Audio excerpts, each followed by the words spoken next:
Okay, it's weekly Marx. It's the 28th of June, and we're doing Wage, Labor, and Capital, 1847. Well, actually, 1891. It has the Engels introduction, and it is done by a website that is about socialism for all, and we thank them. And it is a reading from the Internet Archive version of Wage, Labor, and Capital. So it should be okay. And we'll see you on the other side. Thank you very much.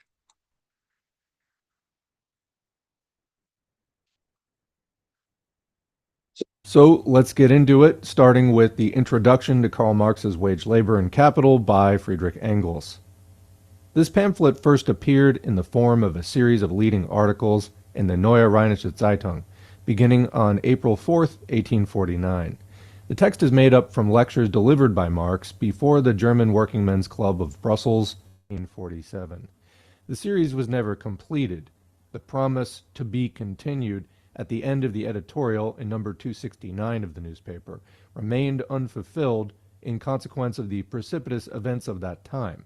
The invasion of Hungary by the Russians.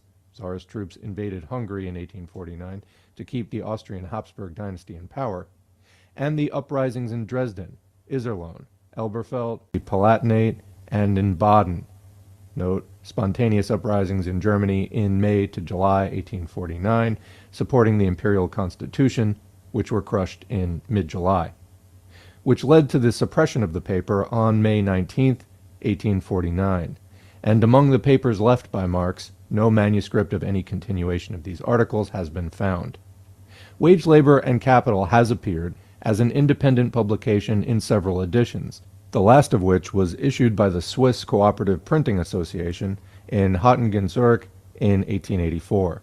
Hitherto, the several editions have contained the exact wording of the original articles, but since at least 10,000 copies of the present edition are to be circulated as a propaganda tract, the question necessarily forced itself upon me: would Marx himself, under these circumstances, have approved of an unaltered, literal reproduction of the original?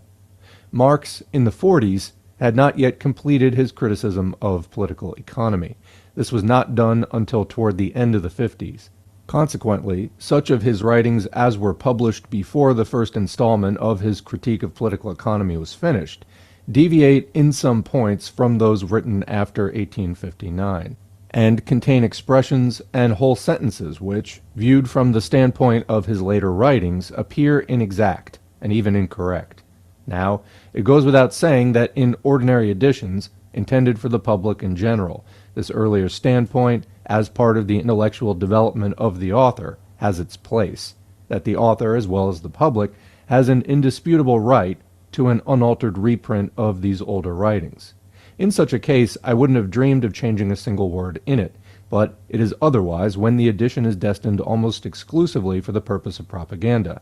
In such a case, Marx himself would unquestionably have brought the old work, dating from 1849, into harmony with his new point of view, and I feel sure that I am acting in his spirit when I insert in this edition the few changes and additions which are necessary in order to attain this object in all essential points. Therefore, I say to the reader at once, this pamphlet is not as Marx wrote it in 1849, but approximately as Marx would have written it in 1891. Moreover, so many copies of the original text are in circulation that these will suffice until I can publish it again, unaltered, in a complete edition of Marx's works, to appear at some future time. My alterations center about one point. According to the original reading, the worker sells his labor for wages, which he receives from the capitalist. According to the present text, he sells his labor power, and for this change I must render an explanation to the workers in order that they may understand that we are not quibbling or word juggling, but are dealing here with one of the most important points in the whole range of political economy. To the bourgeois, in order that they may convince themselves how greatly the uneducated workers, who can be easily made to grasp the most difficult economic analyses, excel our supercilious, quote, cultured folk, for whom such ticklish problems remain insoluble their whole life long. Classical political economy borrowed from the industrial practice the current notion of the manufacturer, that he buys and pays for the labor of his employees. And there's a footnote there on classical political economy. This is quoting Marx from Capital, Volume 1. By classical political economy, I understand that economy which, since the time of W. Petty, has investigated the real relations of production in bourgeois society, in contradistinction to vulgar economy, which deals with appearances only, ruminates without ceasing on the materials long since provided by scientific economy, and there seeks plausible explanations of the most obtrusive phenomena for bourgeois daily use, but for the rest confines itself to systematizing in a pedantic way, and proclaiming for everlasting truths trite ideas held by the self-complacent bourgeoisie with regard to their own world, to them the best of all possible worlds. End of quote. Back to the text. This conception had been quite serviceable for the business purposes of the manufacturer, his bookkeeping and price calculation, but naively carried over into political economy, it there produced truly wonderful errors and confusions. Political economy finds it an established fact that the prices of all commodities, among them the price of the commodity which it calls labor, continually change, that they rise and fall in consequence of the most diverse circumstances, which often have no connection whatsoever with the production of the commodities themselves, so that prices appear to be determined, as a rule, by pure chance. As soon, therefore, as political economy stepped forth as a science, it was one of its first tasks to search for the law that hid itself behind this chance, which apparently determined the prices of commodities, and which in reality controlled this very chance. Among the prices of commodities, fluctuating and oscillating, now upward, now downward, the fixed central point was searched for around which these fluctuations and oscillations were taking place. In short, starting from the price of commodities, political economy sought for the value of commodities as the regulating law, by means of which all price fluctuations could be explained, and to which they could all be reduced in the last resort. And so, classical political economy found that the value of a commodity was determined by the labor incorporated in it and requisite to its production. With this explanation it was satisfied, and we too may for the present stop at this point. But, to avoid misconceptions, I will remind the reader that today this explanation has become wholly inadequate. Marx was the first to investigate thoroughly into the value-forming quality of labor, and to discover that not all labor which is apparently or even really necessary to the production of a commodity imparts under all circumstances to this commodity a magnitude of value corresponding to the quantity of labor used up. If, therefore, we say today in short, with economists like Ricardo, that the value of a commodity is determined by the labor necessary to its production, we always imply the reservations and restrictions made by Marx. Thus, much for our present purpose, further information can be found in Marx's Critique of Political Economy, which appeared in 1859 and in the first volume of Capital. But, as soon as the economists applied this determination of value by labor to the commodity labor, they fell from one contradiction into another. How is the value of labor determined? By the necessary labor embodied in it. But how much labor is embodied in the labor of a laborer of a day, a week, a month, a year? If labor is the measure of all values, we can express the value of labor only in labor, but we know absolutely nothing about the value of an hour's labor, if all that we know about it is that it is equal to 1 hour's labor. So thereby we have not advanced one hair's breadth nearer to our goal. We are constantly turning about in a circle. Classical economics, therefore, essayed another turn. It said, the value of a commodity is equal to its cost of production. But what is the cost of production of labor? In order to answer this question, the economists are forced to strain logic a little. Instead of investigating the cost of production of labor itself, which unfortunately cannot be ascertained, they now investigate the cost of production of the laborer, and this latter can be ascertained. It changes according to time and circumstances, but for a given condition of society, in a given locality, and in a given branch of production, it too is given, at least within quite narrow limits.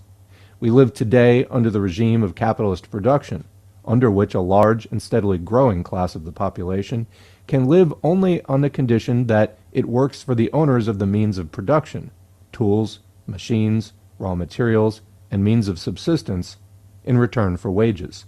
On the basis of this mode of production, the laborer's cost of production consists of the sum of the means of subsistence, or their price in money, which on the average are requisite to enable him to work, to maintain in him this capacity for work, and to replace him at his departure, by reason of age, sickness, or death, with another laborer, that is to say, to propagate the working class in required numbers.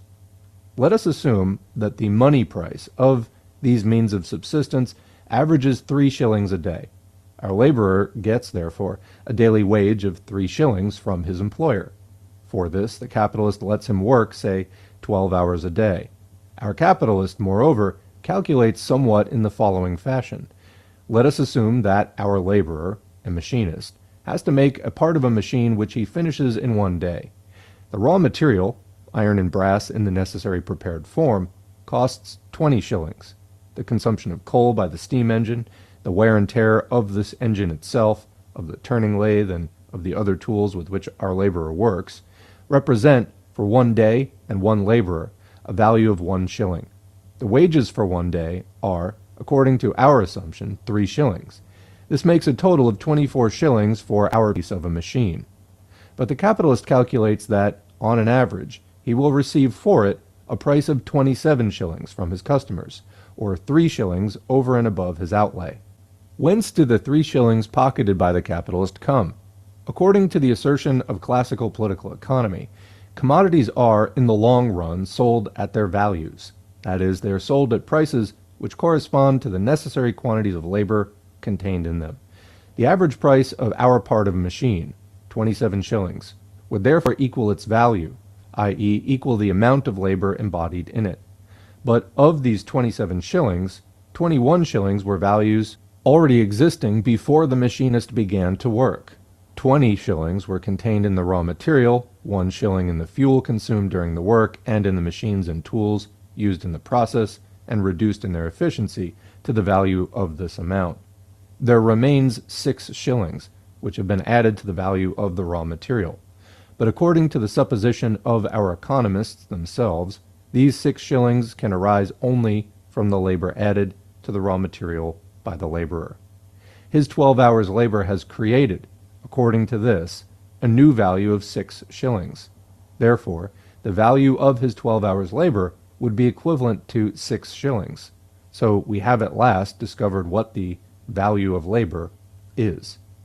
"Hold on there," cries our machinist. 6 shillings, but I've received only 3 shillings. My capitalist swears high and day that the value of my 12 hours' labor is no more than 3 shillings, and if I were to demand 6, he'd laugh at me. What kind of a story is that?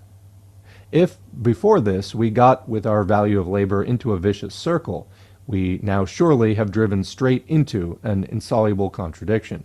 We searched for the value of labor, and we found more than we can use. For the laborer, the value of the 12 hours' labor is 3 shillings. For the capitalist, it is 6 shillings, of which he pays the working man 3 shillings as wages, and pockets the remaining 3 shillings himself. According to this, labor has not 1 but 2 values, and moreover, 2 very different values. As soon as we reduce the values, now expressed in money, in labor time, the contradiction becomes even more absurd. By the 12 hours' labor, a new value of 6 shillings is created. Therefore, in 6 hours, the new value created equals 3 shillings, the amount which the laborer receives for 12 hours' labor. For 12 hours' labor, the working man receives, as an equivalent, the product of 6 hours' labor. We are thus forced to one of 2 conclusions. Either labor has 2 values, one of which is twice as large as the other, or 12 equals 6. In both cases we get pure absurdities. Turn and twist as we may, we will not get out of this contradiction as long as we speak of the buying and selling of labor and of the value of labor.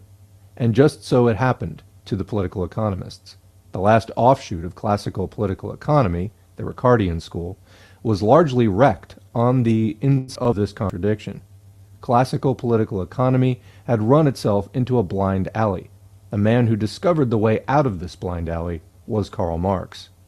What the economists had considered as the cost of production of, quote, labor was really the cost of production, not of labor, but of the living laborer himself. And what this laborer sold to the capitalist was not his labor. Quote, so soon as his labor really begins, says Marx, it ceases to belong to him, and therefore can no longer be sold by him. Unquote. At the most, he could sell his future labor, i.e., assume the obligation of executing a certain piece of work in a certain time. But in this way, he does not sell labor, which would first have to be performed.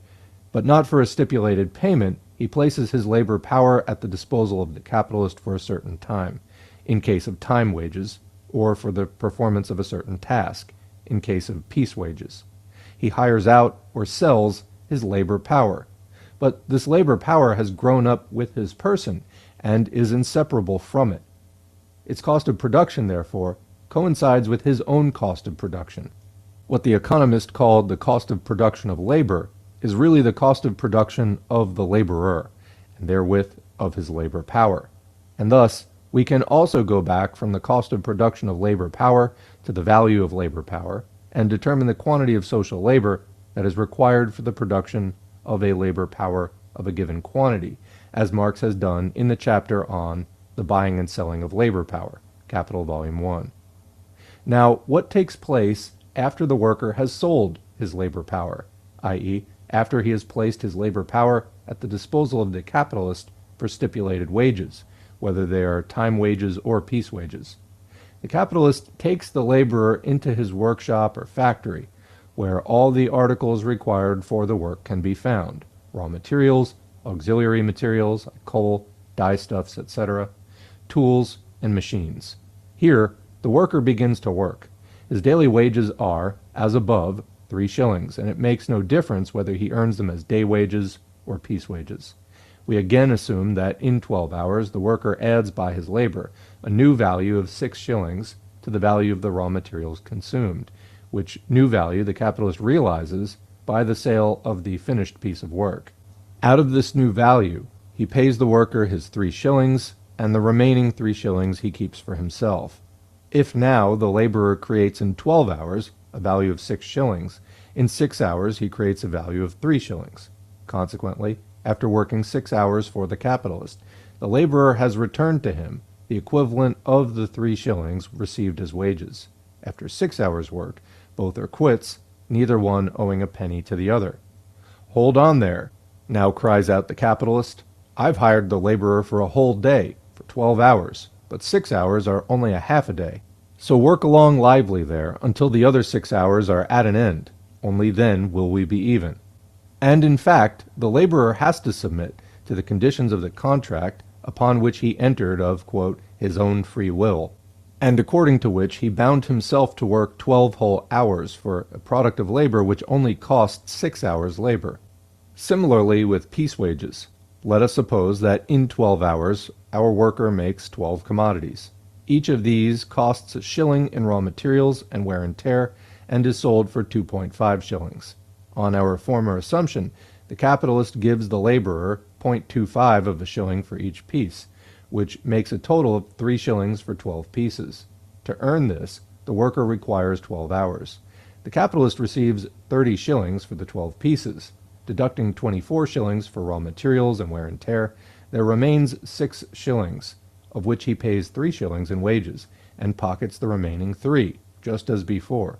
Here also, the worker labors 6 hours for himself, i.e. to replace his wages, half an hour in each of the 12 hours, and 6 hours for the capitalist. The rock upon which the best economists were stranded, as long as they started out from the value of labor, vanishes as soon as we make our starting point the value of labor power.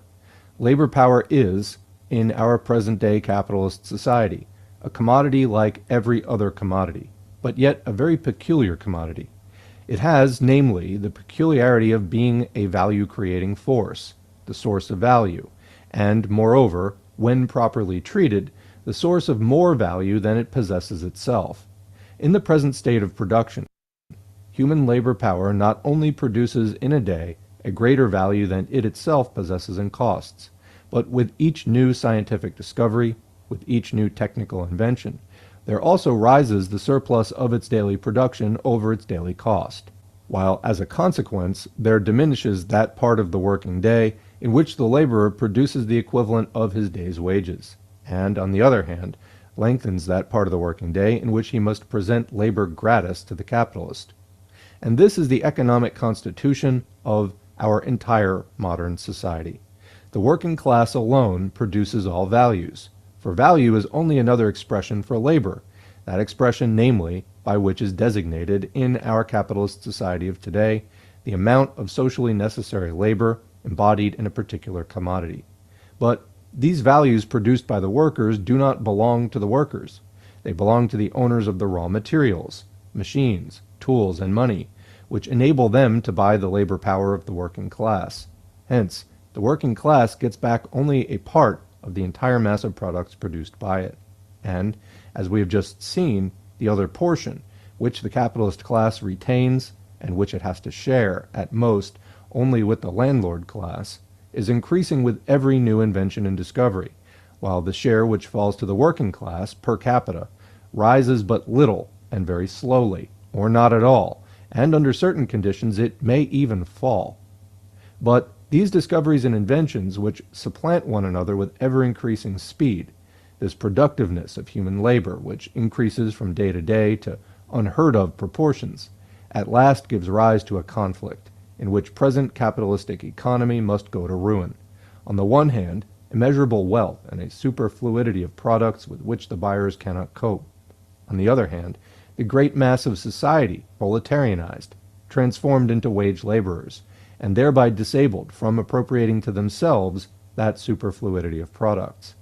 The splitting up of society into a small class, immoderately rich, and a large class of wage laborers devoid of all property, brings it about that this society smothers in its own superfluidity, while the great majority of its members are scarcely, or not at all, protected from extreme want. This condition becomes every day more absurd and more unnecessary. It must be gotten rid of. It can be gotten rid of. A new social order is possible, in which the class differences of today will have disappeared, and in which, perhaps after a short transition period, which, though somewhat deficient in other respects, will in any case be very useful morally, there will be the means of life, of the enjoyment of life, and of the development and activity of all bodily and mental faculties, through the systematic use and further development of the enormous productive powers of society, which exists with us even now, with equal obligation upon all to work, and that the workers are growing ever more determined to achieve this new social order will be proven on both sides of the ocean on this dawning May Day, and on Sunday, May 3rd. Note, Engels is referring to the May Day celebrations of 1891. Signed, Frederick Engels, London, April 30, 1891. So that's the end of the introduction. Before we go on to the preliminary section, I just want to note, these concepts are very fundamental to Marx. The more of particularly later Marx that you read, the more that you see these things. But I think that every time that you go through them, something else just jumps out at you a little bit differently than did the last time that you read through it. On this reading, what stands out to me about the way that Engels was putting that, when he was talking about the worker has to work 12 hours, that's the agreement, but 6 hours he's working for himself. In other words, it's the necessary labor time to basically generate enough value for his wages. And then the other 6 hours he's working for the capitalist. In a way, I think we're so numb to this concept, it just seems like, such accomplished fact and indisputable at this point. But I mean, there really was a point in time where this wasn't necessarily the case. Like, this was a new order, and people were really just newly coming to terms with it and struggling to analyze it. And really the deal that is put out here by the capitalist in the case of you work 6 hours to pay for your own wages, basically, and then you work 6 hours just to pay the capitalist for really no good reason. I mean, honestly, what a strange agreement that is. that the tools and raw materials that people need to make stuff to exchange in society, just to pay for their own way in the world, for the reproduction of their organism, as was the subject of this introduction, basically, that you would just have to make this deal to work lots and lots of free hours for somebody else just so that you could access the machinery. And as Engels points out, the more that technology develops to leverage the productivity of labor into more and more goods and services with less and less labor, basically, the less time it takes for you to create enough value to pay yourself the wage, and then just, an increasing share is being paid to the capitalist. And again, why? Just because the capitalist basically has monopoly of force, private property laws that enforce his claim to the means of production. Yeah, we need to get rid of this. And this is basically where we're coming from as Marxists, trying to end this deal where we just have to work to generate capitalists lots of free profit in exchange for working enough to produce stuff for us to live by. That's a really stupid deal, and it doesn't need to be done. And it's tremendously inefficient, and lots of people are just working lots of hours for no other reason than to make a capitalist rich in order to have the privilege of using the workplaces we use to make the stuff that we need to live. Yeah, capitalists can indeed be taken out of that equation. Engels was right. A new social order is possible. It has been done, and we need to keep doing it until socialism covers the entire earth and capitalism has been completely stamped out of existence. Now, let's go on to Marx's portion, starting with the preliminary section. From various quarters, we have been reproached for neglecting to portray the economic conditions which form the material basis of the present struggles between classes and nations. With set purpose, we have hitherto touched upon these conditions only when they forced themselves upon the surface of the political conflicts. It was necessary, beyond everything else, to follow the development of the class struggle in the history of our own day, and to prove empirically, by the actual and daily newly created historical material, that with the subjugation of the working class, accomplished in the days of February and March 1848, the opponents of that class, the bourgeois republicans in France, and the bourgeois and peasant classes who were fighting feudal absolutism throughout the whole continent of Europe, were simultaneously conquered, that the victory of the, quote, moderate republic in France sounded at the same time the fall of the nations which had responded to the February Revolution with heroic wars of independence, and finally that by the victory over the revolutionary workingmen, Europe fell back into its old double slavery, into the English-Russian slavery. The June conflict in Paris, the fall of Vienna, the tragicomedy in Berlin in November 1848, the desperate efforts of Poland, Italy, and Hungary, the starvation of Ireland into submission.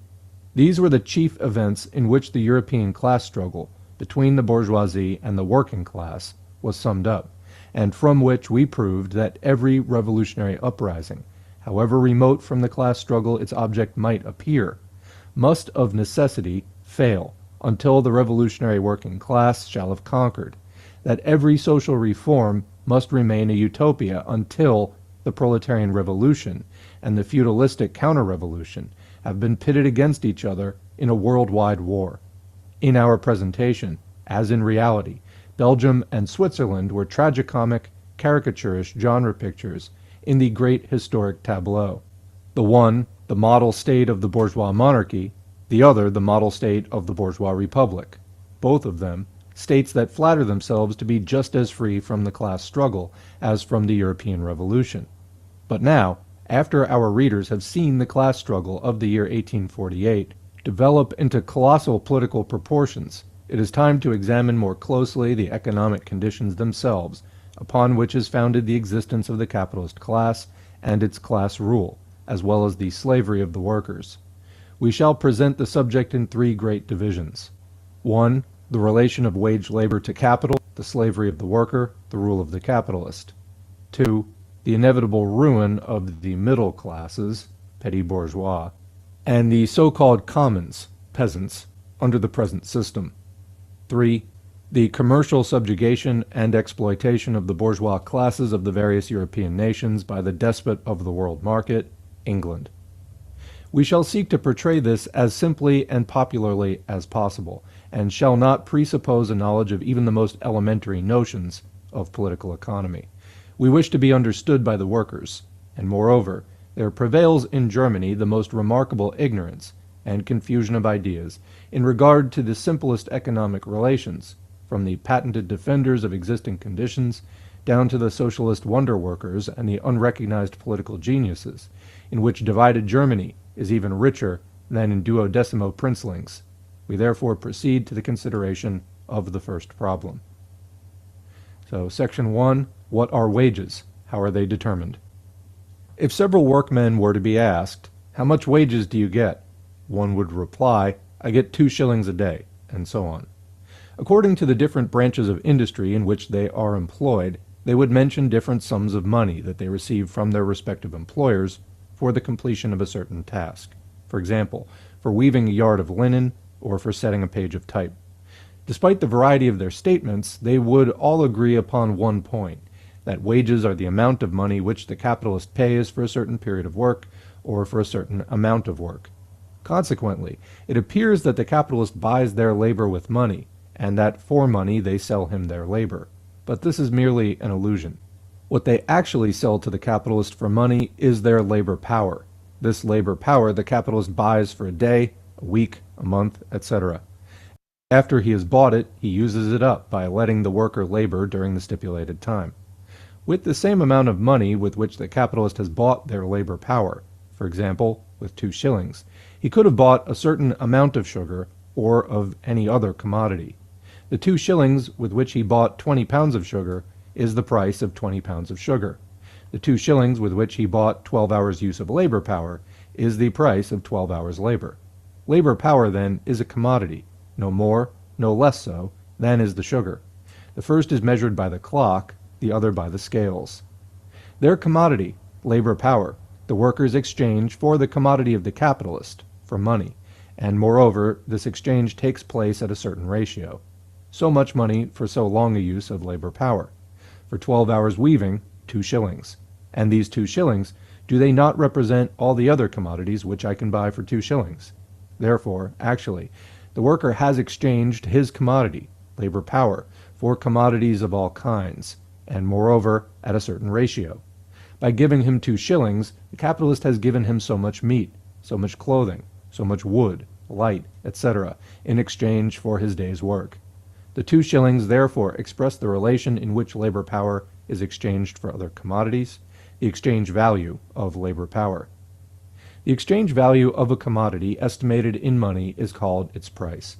Wages, therefore, are only a special name for the price of labor power, and are usually called the price of labor. It is the special name for the price of this peculiar commodity, which has no other repository than human flesh and blood. Let us take any worker, for example, a weaver. The capitalist supplies him with the loom and yarn. The weaver applies himself to work, and the yarn is turned into cloth. The capitalist takes possession of the cloth and sells it for 20 shillings, for example. Now, are the wages of the weaver a share of the cloth, of the 20 shillings, of the product of the work? By no means. Long before the cloth is sold, perhaps long before it's fully woven, the weaver has received his wages. The capitalist, then, does not pay his wages out of the money which he will obtain from the cloth, but out of money already on hand. Just as little as loom and yarn are the product of the weaver, to whom they are supplied by the employer, just so little are the commodities which he receives in exchange for his commodity, labor power, his product. It is possible that the employer found no purchasers at all for the cloth. It is possible that he did not get even the amount of the wages by its sale. It is possible that he sells it very profitably in proportion to the weaver's wages. But all that does not concern the weaver. With a part of his existing wealth, of his capital, the capitalist buys the labor power of the weaver in exactly the same manner as, with another part of his wealth, he's bought the raw material, the yarn, and the instrument of labor, the loom. After he has made these purchases, and among them belongs the labor power necessary to the production of the cloth, he produces only with raw materials and the instruments of labor belonging to him. For our good weaver, too, is one of the instruments of labor, and being in this respect on a par with the loom, he has no more share in the product, the cloth, or in the price of the product than the loom itself has. Wages, therefore, are not a share of the worker in the commodities produced by himself. Wages are that part of already existing commodities with which the capitalist buys a certain amount of productive labor power. Consequently, labor power is a commodity which its possessor, the wage worker, sells to the capitalist. Why does he sell it? It is in order to live. But the putting of labor power into action, i.e. the work, is the active expression of the laborer's own life, and this life activity he sells to another person in order to secure the necessary means of life. His life activity, therefore, is but a means of securing his own existence. He works that he may keep alive. He does not count the labor itself as a part of his life. It is rather a sacrifice of his life. It is a commodity that he has auctioned off to another. The product of his activity, therefore, is not the aim of his activity. What he produces for himself is not the silk that he weaves, not the gold that he draws up the mining shaft, not the palace that he builds. What he produces for himself is wages, and the silk, the gold, and the palace are resolved for him into a certain quantity of necessaries of life, perhaps into a cotton jacket, into copper coins, and into a basement dwelling. And the laborer who for 12 hours long weaves, spins, bores, turns, builds, shovels, breaks stone, carries hods, and so on, is this 12 hours weaving, spinning, boring, turning, building, shoveling, stone breaking, regarded by him as a manifestation of life, as life? Quite the contrary. Life for him begins where this activity ceases, at the table, at the tavern, in bed. The 12 hours' work, on the other hand, has no meaning for him as weaving, spinning, boring, and so on, but only as earnings which enable him to sit down at a table, to take his seat in the tavern, and to lie down in a bed. If the silkworm's object in spinning were to prolong its existence as caterpillar, it would be a perfect example of a wage worker. Labor power was not always a commodity, or merchandise. Labor was not always wage labor, i.e. free labor. The slave did not sell his labor power to the slave owner any more than the ox sells his labor to the farmer. The slave, together with his labor power, was sold to his owner once and for all. He is a commodity that can pass from the hand of one owner to that of another. He himself is a commodity, but his labor power is not his commodity. The serf sells only a portion of his labor power. It is not he who receives wages from the owner of the land. Rather, it is the owner of the land who receives a tribute from him. The serf belongs to the soil, and to the lord of the soil he brings its fruit. The free laborer, on the other hand, sells his very self, and that by fractions. He auctions off 8, 10, 12, 15 hours of his life, one day like the next, to the highest bidder, to the owner of raw materials, tools, and the means of life, i.e. to the capitalist. The laborer belongs neither to an owner nor to the soil, but 8, 10, 12, 15 hours of his daily life belong to whomsoever buys them. The worker leaves the capitalist, to whom he has sold himself, as often as he chooses, and the capitalist discharges him as often as he sees fit, as soon as he no longer gets any use, or not the required use, out of him. But the worker, whose only source of income is the sale of his labor power, cannot leave the whole class of buyers, i.e. the capitalist class, unless he gives up his own existence. He does not belong to this or that capitalist, but to the capitalist class, and it is for him to find his man, i.e. to find a buyer, in this capitalist class. Before entering more closely upon the relation of capital to wage labor, we shall present briefly the most general conditions which come into consideration in the determination of wages. Wages, as we have seen, are the price of a certain commodity, labor power. Wages, therefore, are determined by the same laws that determine the price of every other commodity. The question then is, how is the price of a commodity determined? And that's the end of this section. I think that that's fairly clear. The section is also fairly short, so if you need to listen to it again, you can.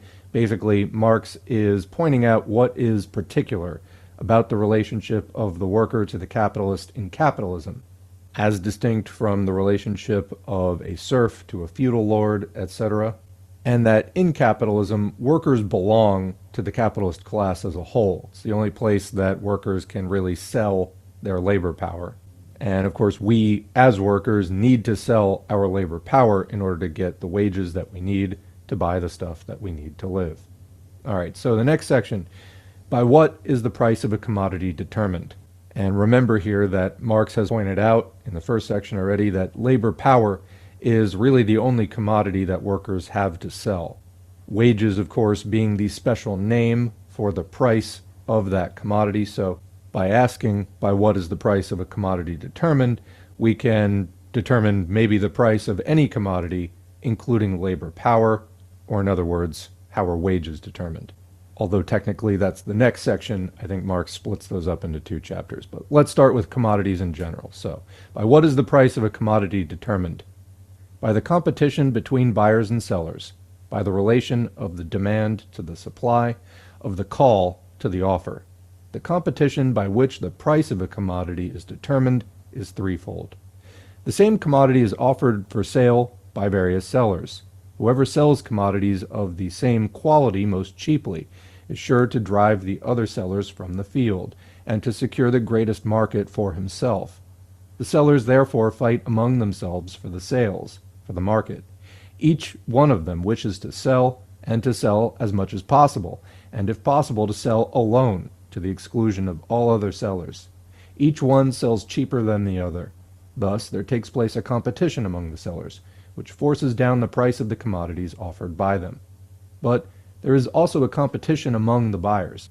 This, upon its side, causes the price of the proffered commodities to rise. Finally, there is competition between the buyers and the sellers. These wish to purchase as cheaply as possible, and those to sell as dearly or expensively as possible. The result of this competition between buyers and sellers will depend upon the relations between the two above-mentioned camps of competitors, i.e. upon whether the competition in the army of sellers is stronger. Industry leads two great armies into the field against each other, and each of these again is engaged in a battle among its own troops in its own ranks. The army among whose troops there is less fighting carries off the victory over the opposing host.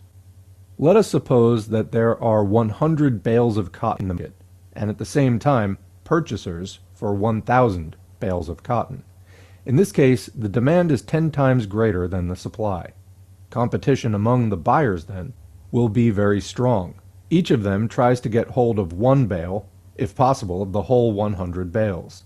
This example is no arbitrary supposition. In the history of commerce, we have experienced periods of scarcity of cotton, when some capitalists united together and sought to buy up not 100 bales, but the whole cotton supply of the world. In the given case, then, one buyer seeks to drive the others from the field by offering a relatively higher price for the bales of cotton. The cotton sellers, who perceive the troops of the enemy in the most violent contention among themselves, and who therefore are fully assured of the sale of their whole 100 bales, will beware of pulling one another's hair in order to force down the price of cotton at the very moment in which their opponents race with each other to screw it up high. So, all of a sudden, peace reigns in the army of sellers. They stand opposed to the buyers like one man, fold their arms in philosophic contentment, and their claims would find no limit did not the offers of even the most importunate of buyers have a very definite limit. If, then, the supply of a commodity is less than the demand for it, competition among the sellers is very slight, or there may be none at all among them. In the same proportion in which this competition decreases, the competition among the buyers increases. Result, a more or less considerable rise in the prices of commodities. It is well known that the opposite case, with the opposite result, happens more frequently. Great excess of supply over demand, desperate competition among the sellers, and a lack of buyers, forced sales of commodities at ridiculously low prices. But what is a rise, and what a fall of prices? What is a high, and what a low price? A grain of sand is high when examined through a microscope, and a tower is low when compared with a mountain. And if the price is determined by the relation of supply and demand, by what is the relation of supply and demand determined? Let us turn to the first worthy citizen we meet. He will not hesitate one moment, but, like Alexander the Great, will cut this metaphysical knot with his multiplication table. He will say to us, if the production of commodities which I sell has cost me £100, and out of the sale of these goods I make £110, within the year, you understand, that's an honest, sound, reasonable profit. But if in the exchange I receive 120 or 130 pounds, that's a higher profit. And if I should get as much as 200 pounds, that would be an extraordinary and enormous profit. What is it then that serves this citizen as the standard of his profit? The cost of the production of his commodities. If, in exchange for these goods, he receives a quantity of other goods whose production has cost less, he has lost. If he receives in exchange for his goods a quantity of other goods whose production has cost more, he has gained. And he reckons the falling or rising of the profit according to the degree at which the exchange value of his goods stands, whether above or below his zero, the cost of production. We have seen how the changing relation of supply and demand causes now a rise, now a fall of prices, now high, now low prices. If the price of a commodity rises considerably, owing to a falling supply or a disproportionately growing demand, then the price of some other commodity must have fallen in proportion. For, of course, the price of a commodity only expresses in money the proportion in which other commodities will be given in exchange for it. If, for example, the price of a yard of silk rises from 2 to 3 shillings, the price of silver has fallen in relation to the silk. And in the same way, the prices of all other commodities whose prices have remained stationary have fallen in relation to the price of silk. A large quantity of them must be given in exchange in order to obtain the same amount of silk. Now, what will be the consequence of a rise in the price of a particular commodity? A massive capital will be thrown into the prosperous branch of industry, and this immigration of capital into the provinces of the favored industry will continue until it yields no more than the customary profits, or rather until the price of its products, owing to overproduction, sinks below the cost of production. Conversely, if the price of a commodity falls below its cost of production, then capital will be withdrawn from the production of this commodity.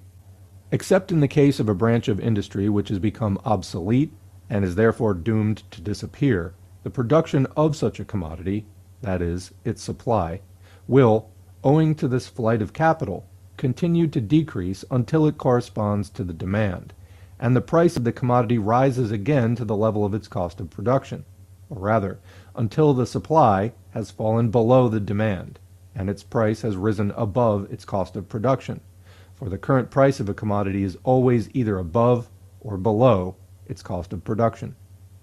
We see how capital continually immigrates out of the province of one industry and immigrates into that of another.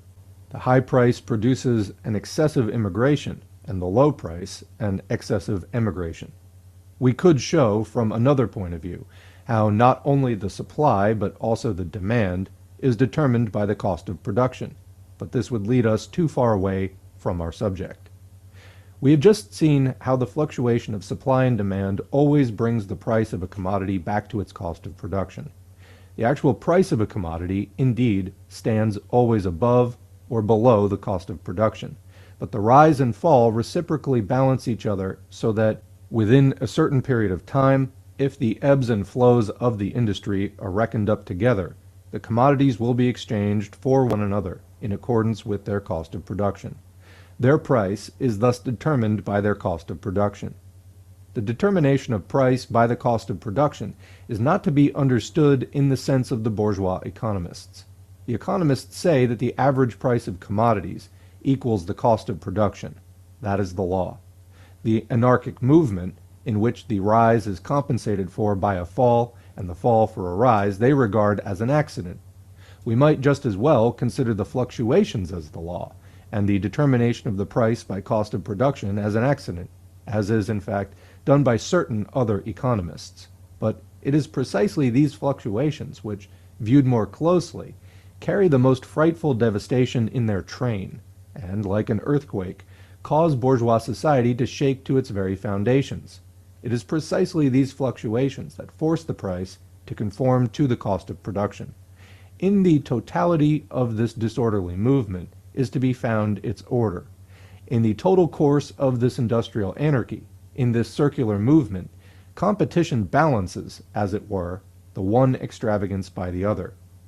We thus see that the price of a commodity is indeed determined by its cost of production, but in such a manner that the periods in which the price of these commodities rises above the cost of production are balanced by the periods in which it sinks below the cost of production, and vice versa. Of course, this does not hold good for a single given product of an industry, but only for that branch of industry. So also it does not hold good for an individual manufacturer, but only for the whole class of manufacturers. The determination of price by cost of production is tantamount to the determination of price by the labor time requisite to the production of a commodity. For the cost of production consists first of raw materials and wear and tear of tools, etc., i.e. of industrial products whose production has cost a certain number of workdays, which therefore represent a certain amount of labor time, and secondly, of direct labor, which is also measured by its duration. So that's the end of that section. Marx covered kind of a lot of ground in this section, so let's just go over it quickly before moving on to the next section. So he starts out by talking about the three factors that go into the determination of the price of a commodity. These are competition, or the lack thereof, between the sellers in a market, the competition, or the lack thereof, between buyers in a market, and then the competition between the buyers and the sellers in a market. Marx describes how if there is a lot of competition among the buyers, then the sellers can basically charge what they want. And conversely, if there's not much competition among the buyers, i.e. there isn't that much demand, then the sellers are competing with each other trying to lower the price because they want to sell for something. And then ultimately the relationship between the buyers and the sellers, which is where the actual sale or transaction takes place, is kind of a function of the previous two, or at least that sets the stage for it. So then Marx makes another point. He says, well, in this whole, competition between buyers and sellers, the prices may be going up or may be going down, but what is the frame of reference? And the frame of reference is the cost of production. How much did it cost the capitalist to produce the commodity versus how much can the capitalist get for the commodity in a sale to a buyer? In other words, will they make a net profit or will they have a net loss? And in either case, how much will they gain or how much will they lose at a particular price related to whatever it costs to produce? Marx then talks about how if you're a capitalist and you have capitalists to invest in a factory and setting up an operation, you of course are going to gravitate towards producing those commodities which are going to realize more profit. However, what is going to produce more profit is always in flux. Why? Because the cost of production may change, the amount of competition between other makers of the same commodity will be changing, the amount of demand might be changing. So in other words, there are always these fluctuations in the actual price that something's sold for, and these depend on the fluctuations in the supply and the demand, but that over time, the actual price always averages out to the cost of production. Sometimes it's above, sometimes it's below. Over time, though, it averages out to that cost of production. But again, remember that the actual price is always changing. It's always going up and down. And Marx makes the point that as the price goes up and down, it throws bourgeois society into crises and boom periods, fluctuating on and off. Marx then closes by recapping, quote, "The determination of price by cost of production is tantamount to the determination of price by the labor time requisite to the production of a commodity. For the cost of production consists first of raw materials and wear and tear of tools, etc., i.e. of industrial products whose production has cost a certain number of work days, which therefore represent a certain amount of labor time." So commenting basically the first part here of the cost of production of a commodity is the cost of production of the raw materials and the cost of production of the tools and the wear and tear costs of all the industrial products that go into the production, which of course, we can measure in terms of the amount of labor time that was put into the creation of the raw materials and tools and all that stuff. And then secondly, of the direct labor which was applied to those raw materials and the tools, etc., to produce whatever the final commodity is which is being produced here. So in sum, if you're trying to figure out the price by cost of production of, let's say, commodity X, then you look at the raw materials A, B, C, and D that were used to make it, whatever the raw materials were, and the tools E, F, and G. You look at the labor time required to produce all of those things, A through G, and then the labor time applied to A through G to create Z. Hopefully that's clear. If not, go back and listen again. Maybe it will be. And if it is, let's go on to section 3. By what are wages determined? Now, the same general laws which regulate the price of commodities in general naturally regulate wages, or the price of labor power. Wages will now rise, now fall, according to the relation of supply and demand, according as competition shapes itself between the buyers of labor power, the capitalists, and the sellers of labor power, the workers. The fluctuations of wages correspond to the fluctuation in the price of commodities in general, but within the limits of these fluctuations, the price of labor power will be determined by the cost of production, by the labor time necessary for production of this commodity, labor power. What, then, is the cost of production of labor power? It is the cost required for the maintenance of the laborer as a laborer, and for his education and training as a laborer. Therefore, the shorter the time required for training up to a particular sort of work, the smaller is the cost of production of the worker, the lower is the price of his labor power, his wages. In those branches of industry in which hardly any period of apprenticeship is necessary, and the mere bodily existence of the worker is sufficient, the cost of his production is limited almost exclusively to the commodities necessary for keeping him in working condition. The price of his work will therefore be determined by the price of the necessary means of subsistence. Here, however, there enters another consideration. The manufacturer who calculates his cost of production, and in accordance with it, the price of the product, takes into account the wear and tear of the instruments of labor. If a machine costs him, for example, 1,000 shillings, and this machine is used up in 10 years, he adds 100 shillings annually to the price of the commodities, in order to be able, after 10 years, to replace the worn-out machine with a new one. In the same manner, the cost of production of simple labor power must include the cost of propagation, by means of which the race of workers is enabled to multiply itself, and to replace worn-out workers with new ones. The wear and tear of the worker, therefore, is calculated in the same manner as the wear and tear of the machine. Thus, the cost of production of simple labor power amounts to the cost of the existence and propagation of the worker. The price of this cost of existence and propagation constitutes wages. The wages thus determined are called the minimum of wages. This minimum wage, like the determination of the price of commodities in general by cost of production, does not hold good for the single individual, but only for the race.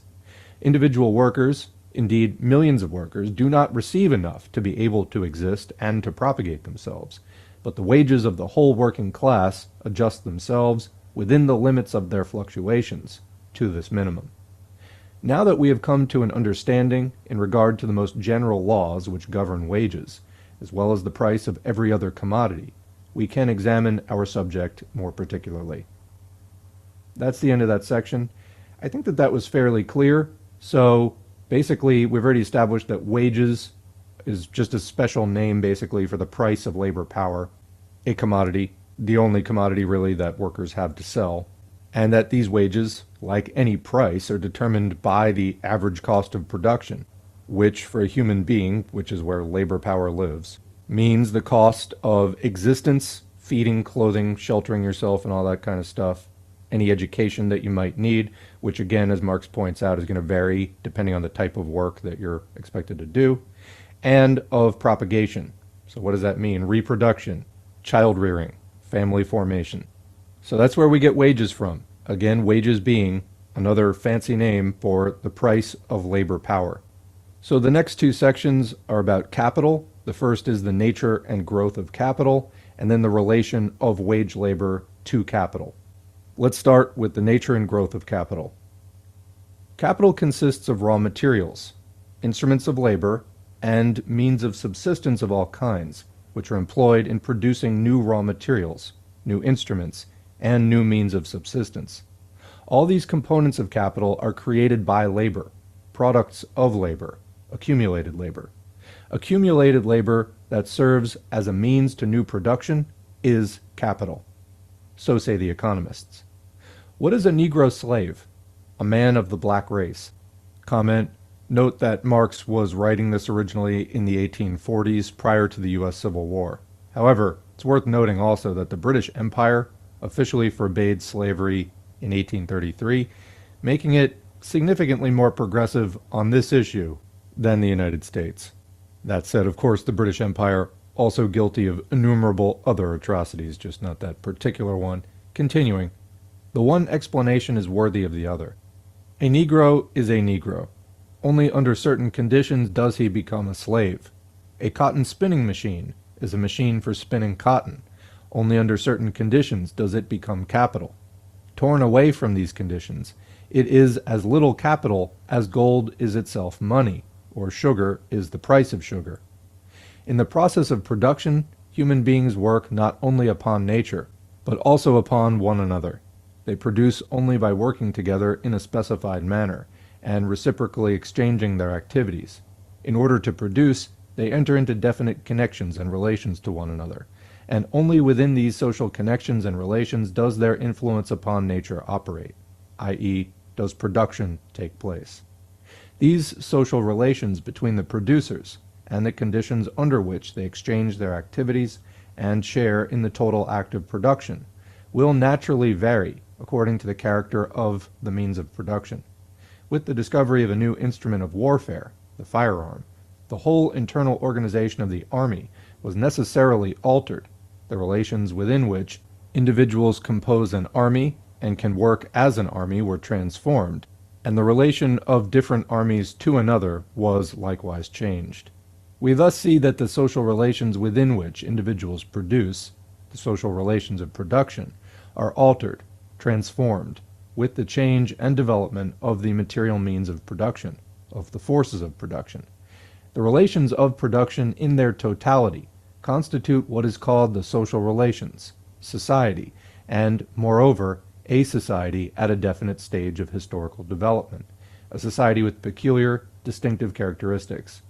Ancient society, feudal society, bourgeois or capitalist society, are such totalities of relations of production, each of which denotes a particular stage of development in the history of mankind.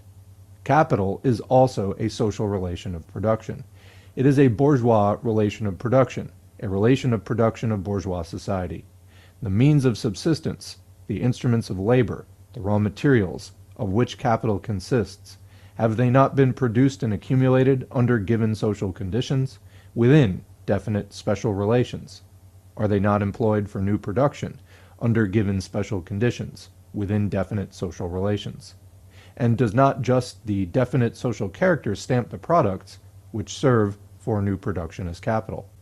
Capital consists not only of means of subsistence, instruments of labor, and raw materials, not only as material products, it consists just as much of exchange values. All products of which it consists are commodities. Capital, consequently, is not only a sum of material products, it is a sum of commodities, of exchange values, of social magnitudes. Capital remains the same whether we put cotton in the place of wool, rice in the place of wheat, steamships in the place of railroads, provided only that the cotton, the rice, the steamships, the body of capital, have the same exchange value, the same price, as the wool, the wheat, the railroads, in which it was previously embodied.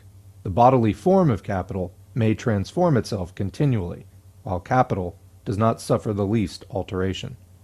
But though every capital is a sum of commodities, i.e., of exchange values, it does not follow that every sum of commodities, of exchange values, is capital. So quick comment here, Marx is about to go into exchange values a little bit more. If you maybe have read parts of Capital before. Basically, there are two kind of key things, a use value and an exchange value, key concepts here. A use value is a thing that humans can put to use. So like, for example, a shovel, a piece of wood with some metal stuck on the end. It's something you can use to dig dirt and related other tasks. It also can be exchanged. And a capitalist, let's say, who was opening a hardware store would stockpile a bunch of shovels and other use values, pickaxes and whatever other kind of tools they're going to have at the hardware store.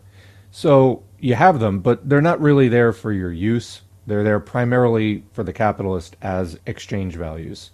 I'm going to leave it there for now. There is more to this topic, which is explained in greater detail elsewhere. Like I said, Marx is going to go into exchange values a little bit more. So continuing, every sum of exchange values is an exchange value. Each particular exchange value is a sum of exchange values. For example, a house worth £1,000 is an exchange value of £1,000. A piece of paper worth 1 penny is a sum of exchange values of 1/100th of a penny. Products which are exchangeable for others are commodities. The definite proportion in which they are exchangeable forms their exchange value, or, expressed in money, their price. I'm going to say that again. Products which are exchangeable for others are commodities. The definite proportion in which they are exchangeable forms their exchange value, or, when it's expressed in money, it's called their price. Continuing. The quantity of these products can have no effect on their character as commodities, as representing an exchange value, as having a certain price. Whether a tree be large or small, it remains a tree. Whether we exchange iron in pennyweights or in hundredweights for other products, does this alter its character, its being a commodity or exchange value? According to the quantity, it is a commodity of greater or of lesser value, of higher or of lower price. How then does a sum of commodities, of exchange values, become capital? Thereby, that as an independent social power, i.e., as the power of a part of society, it preserves itself and multiplies by exchange with direct, living labor power. I'm going to read that again. How then does a sum of commodities, of exchange values, become capital? Thereby, that as an independent social power, i.e., as the power of a part of society, it preserves itself and multiplies by exchange with direct, living labor power. The existence of a class which possesses nothing but the ability to work is a necessary presupposition of capital. It is only the dominion of past, accumulated, materialized labor over immediate living labor that stamps the accumulated labor with the character of capital. Capital does not consist in the fact that accumulated labor serves living labor as a means for new production. It consists in the fact that living labor serves accumulated labor as the means of preserving and multiplying its exchange value. So, that's the end of that section. We're going to recap. That last section in particular, I think, may have been a little bit abstract. So let's read that again.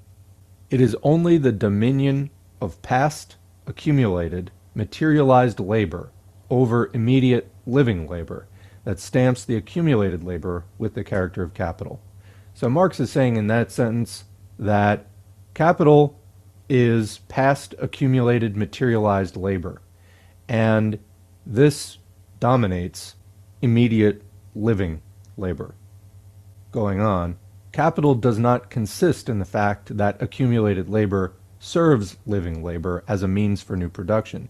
It consists in the fact that living labor serves accumulated labor as the means of preserving and multiplying its exchange value. So in other words, in this social relationship that Marx is describing, capital dominates labor, and labor exists to serve capital as a means of preserving and multiplying its exchange value. Not a great deal for labor, if you ask me. So let's recap from the beginning.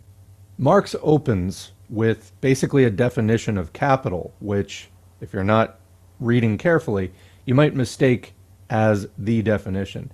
In fact, Marx concludes this by saying, "So say the economists." In other words, The bourgeois economists that are all good with capitalism, this is their understanding of it. And basically, the definition said by the economists that Marx is citing is accumulated labor that serves as a means to new production is capital.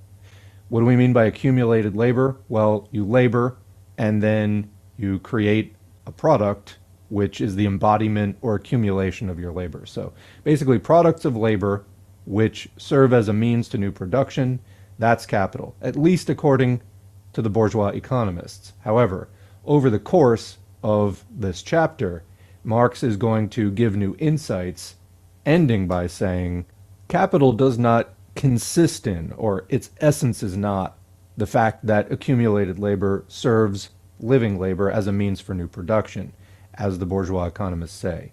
He said that's not basically the main thing.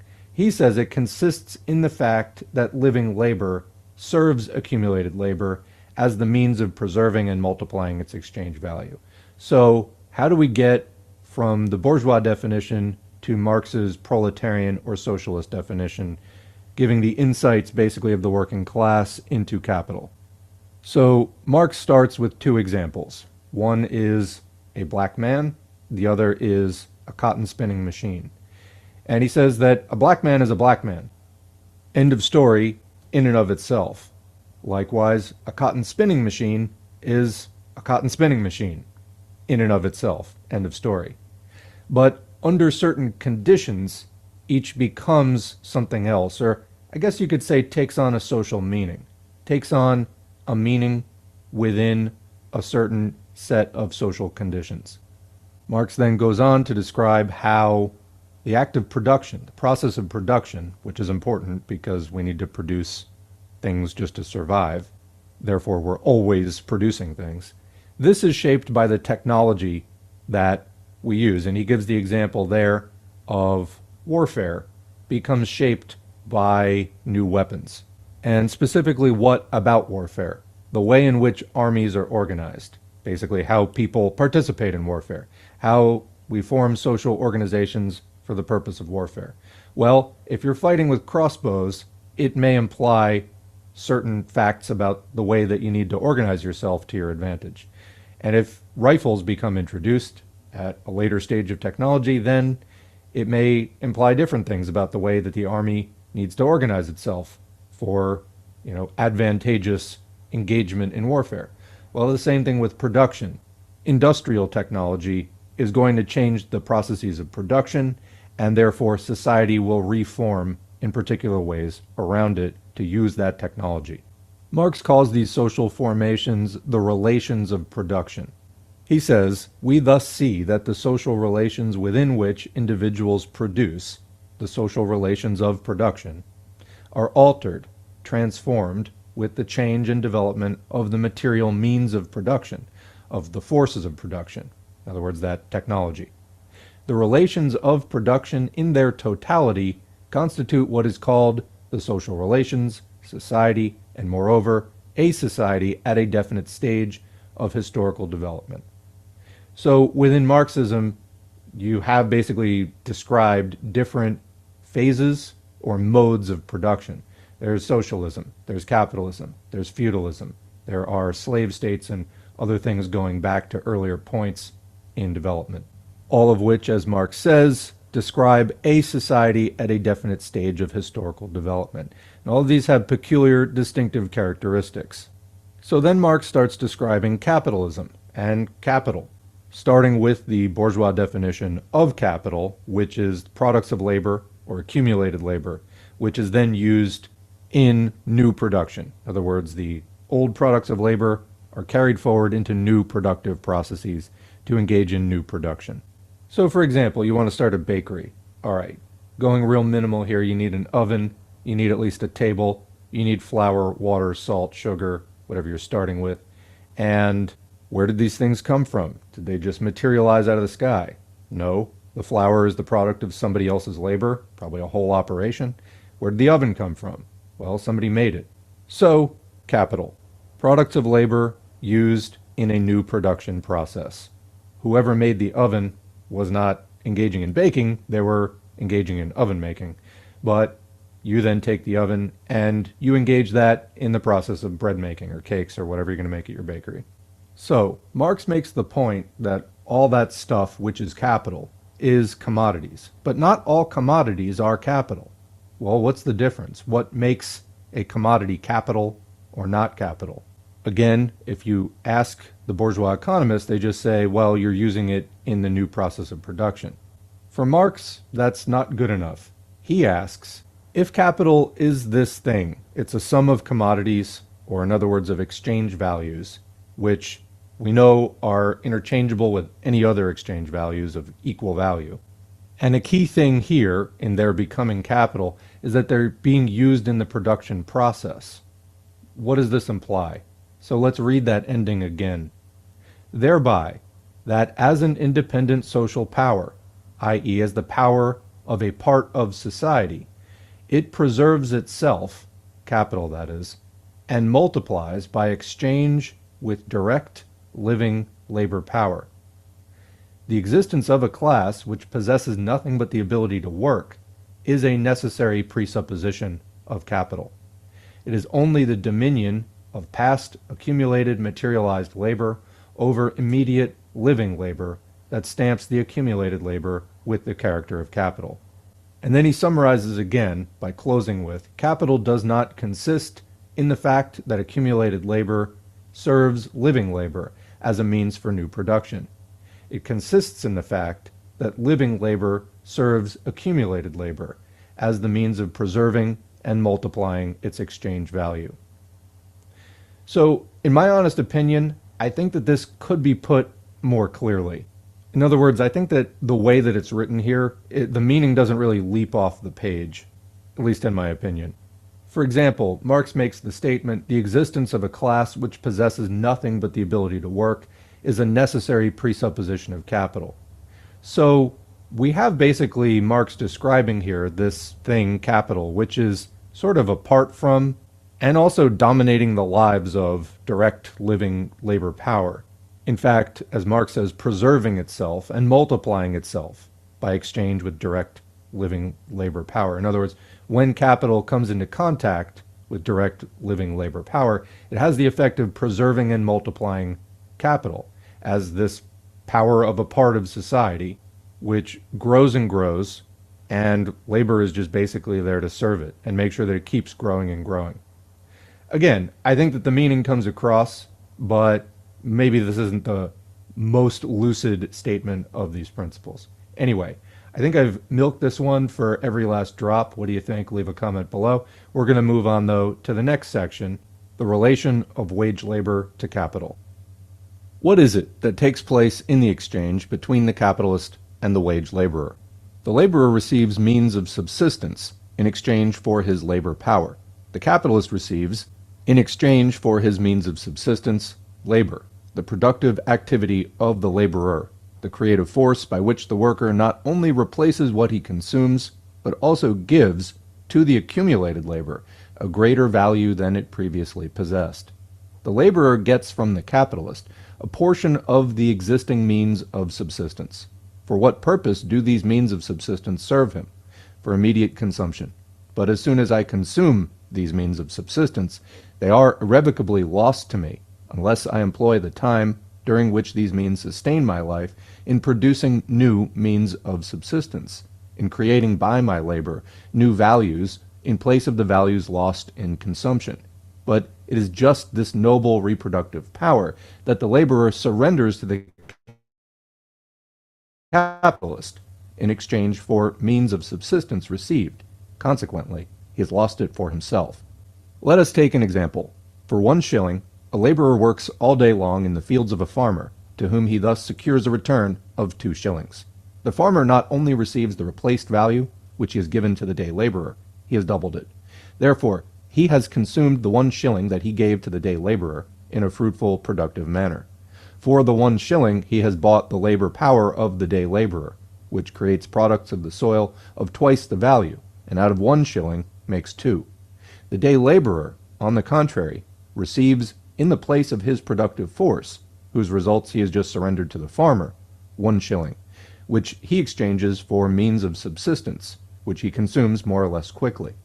The 1 shilling has therefore been consumed in a double manner, reproductively for the capitalist, for it has been exchanged for labor power, which brought forth 2 shillings, unproductively for the worker, for it has been exchanged for means of subsistence which are lost forever, and whose value he can obtain again only by repeating the same exchange with the farmer. Capital therefore presupposes wage labor. Wage labor presupposes capital. They condition each other, each brings the other into existence. So commenting quickly, I think that this is what Marx was getting at the end of the last section. He stated it but didn't make the case for it. Now he's making the case for it. Continuing. Does a worker in a cotton factory produce only cotton? No. He produces capital.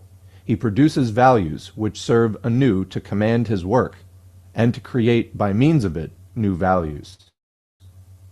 Capital can multiply itself only by exchanging itself for labor power, by calling wage labor into life.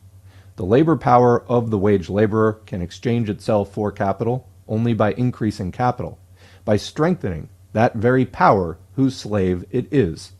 Increase of capital, therefore, is increase of the proletariat, i.e. of the working class. And so, the bourgeoisie and its economists maintain that the interest of the capitalist and of the laborer is the same, and in fact, so they are. The worker perishes if capital does not keep him busy. Capital perishes if it does not exploit labor power, which, in order to exploit, it must buy. The more quickly the capital destined for production, the productive capital, increases, the more prosperous industry is, the more the bourgeoisie enriches itself, the better business gets. So many more workers does the capitalist need, so much dearer, more expensive, does the worker sell himself.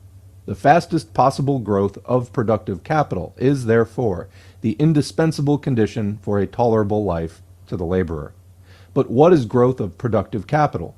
Growth of the power of accumulated labor over living labor.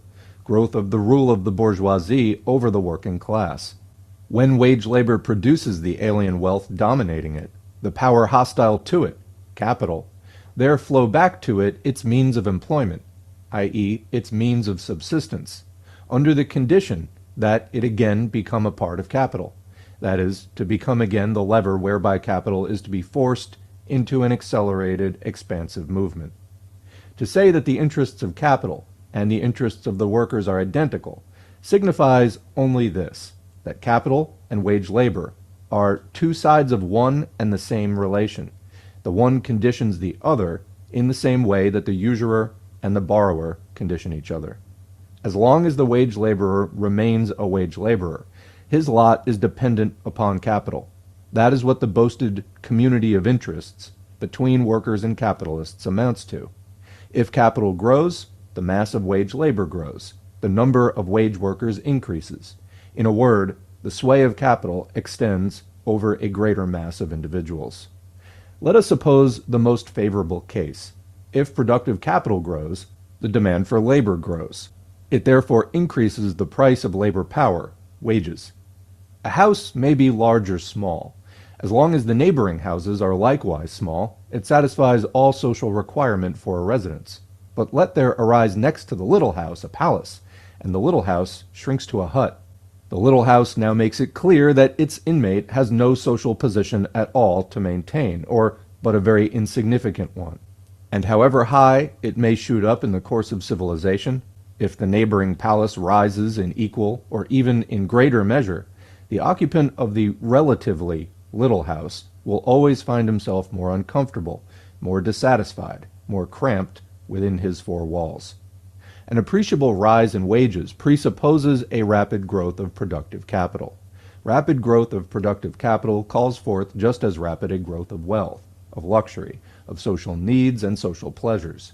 Therefore, although the pleasures of the laborer have increased, the social gratification which they afford has fallen in comparison with the increased pleasures of the capitalist, which are inaccessible to the worker, in comparison with the stage of development of society in general. Our wants and pleasures have their origin in society. We therefore measure them in relation to society. We do not measure them in relation to the objects which serve for their gratification. Since they are of a social nature, they are of a relative nature. But wages are not at all determined merely by the sum of commodities for which they may be exchanged.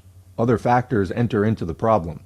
What the workers directly receive for their labor power is a certain sum of money. Are wages determined merely by this money price? In the 16th century, the gold and silver circulation in Europe increased in consequence of the discovery of richer and more easily worked mines in America. The value of gold and silver, therefore, fell in relation to other commodities. The workers received the same amount of coined silver for their labor power as before. The money price of their work remained the same, and yet their wages had fallen, for in exchange for the same amount of silver, they obtained a smaller amount of other commodities. This was one of the consequences which furthered the growth of capital, the rise of the bourgeoisie in the 18th century. Let us take another case. In the winter of 1847, in consequence of bad harvest, the most indispensable means of subsistence, grains, meat, butter, cheese, etc., rose greatly in price. Let us suppose that the workers still received the same sum of money for their labor power as before. Did not their wages fall? To be sure. For the same money they received in exchange less bread, meat, etc. Their wages fell, not because the value of silver was less, but because the value of the means of subsistence had increased. Finally, let us suppose that the money price of labor power remained the same, while all agricultural and manufactured commodities had fallen in price because of the employment of new machines, of favorable seasons, etc. For the same money, the workers could now buy more commodities of all kinds. Their wages have therefore risen just because their money value has not changed. The money price of labor power, the nominal wages, do not therefore coincide with the actual or real wages, i.e., with the amount of commodities which are actually given in exchange for the wages. If we then speak of a rise or fall of wages, we have to keep in mind not only the money price of labor power, the nominal wages, but also the real wages. But neither the nominal wages, i.e., the amount of money for which the laborer sells himself to the capitalist, nor the real wages, i.e., the amount of commodities which he can buy for this money, exhausts the relations which are comprehended in the term wages. Wages are determined above all by their relations to the gain or the profit of the capitalist. In other words, wages are a proportionate relative quantity. Real wages express the price of labor power in relation to the price of commodities. Relative wages, on the other hand, express the share of immediate labor in the value newly created by it, in relation to the share of it which falls to accumulated labor, to capital. That's the end of that section. The next section is called the general law that determines the rise and fall of wages and profit, so clearly Marx is about to expand on this. Before we go on, let's just recap the section, make sure everybody's on the same page and caught everything. There are a number of somewhat disparate concepts within this topic. So, starting out, Marx talks about the relationship between the laborer and the capitalist, and how basically both are bringing something to the table here. The laborer exchanges labor power, the capitalist exchanges wages. But Marx highlights how the laborer is basically just getting subsistence. He's not really getting more than he came out with. He's just sort of changing the form, taking labor power, turning it into subsistence. The capitalist, on the other hand, is actually getting more than he started out with, at least as long as the business is successful. Although not looking at one business in particular, overall the capitalist class and all of its many enterprises, they certainly do, over time, accumulate capital and grow, even if particular businesses or even industries, have rises and falls.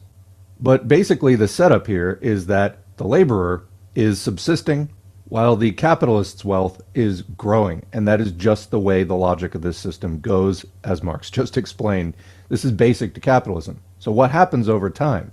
Capital grows and grows, and it needs more laborers to keep multiplying this wealth, because that's the deal. How do people subsist? You go and multiply some capital, and then that allows you to subsist.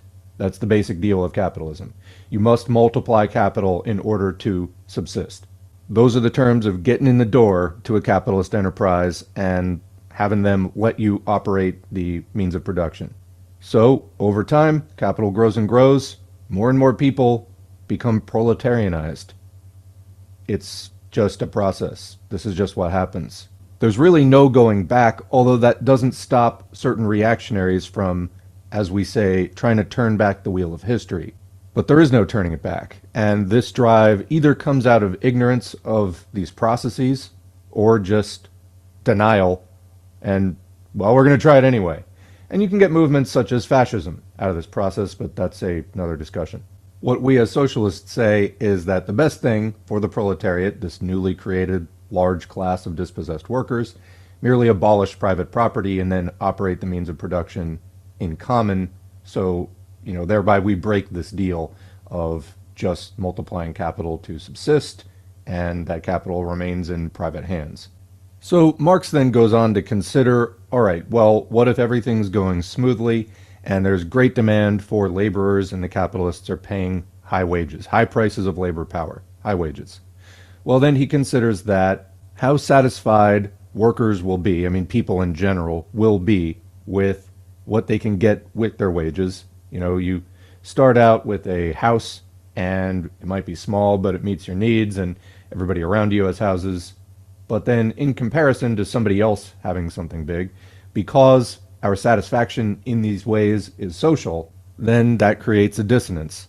The just existence of the capitalist becomes a thorn in the side of all the workers who see the things that the capitalist has, and this changes how the workers feel about the things that they have. So, as Marx says, quote, therefore, although the pleasures of the laborer have increased, like you can buy more stuff because you're getting paid well, the social gratification which they afford has fallen in comparison with the increased pleasures of the capitalist, which are inaccessible to the worker, in comparison with the stage of development in society in general, like the technology that's out, the kinds of luxuries that are available.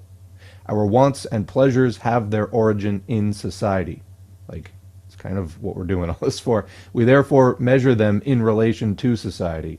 We do not measure them in relation to the objects which serve for their gratification.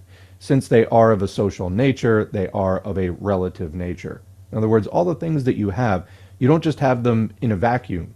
You have them in society in which you exist.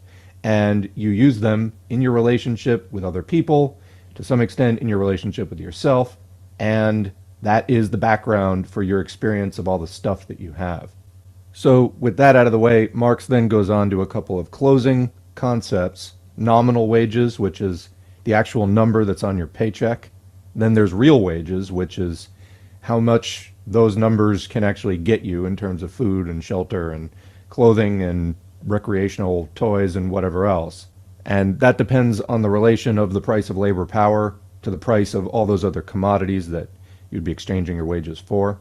And then lastly, there are what Marx calls relative wages, which is the relationship or the proportion between the wages that the workers are paid and the wealth that their labor produced, or how much richer the capitalist gets. In other words, in the opening example, Marx says that, the capitalist pays the worker 1 shilling. The worker then does work that produces 2 shillings worth of value, and so basically the wages are half the value that they produced. But that relationship or that ratio, that proportion, could be anything.